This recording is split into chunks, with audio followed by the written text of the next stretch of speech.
Makasika amin'izay tontolon'ny fitrandrahana izay ihany dia fantatra fanovaly polisy anjaton'ireo orinasa izay mitrandraka nikelina dia miasa ao anatin'ny fahatantoka amin'izao fotoana izao izany dia noho ny antony fitotonganan'ny vidin'ny vokatra nikelina araka izao fanazavana izao.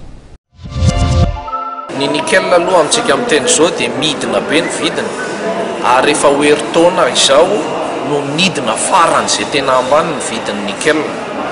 Amintsika amin'ny teny izao eo amin'ny valopolo isanjaton'ny orinasa mpitrandraka nickel eo dia sahirana be daholo.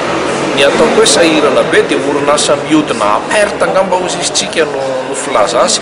Voatery mihodina à perte daholo ny orinasa mpitrandraka nickel satria lafolavitra noho ny mihodina à perte ny manakatona le manokatra azy rehefa avy eo vola be satria mitovy amin'ny fampiasam-bola tany am-boalohany indray ny vola ilaina hamerenana anokafana azy.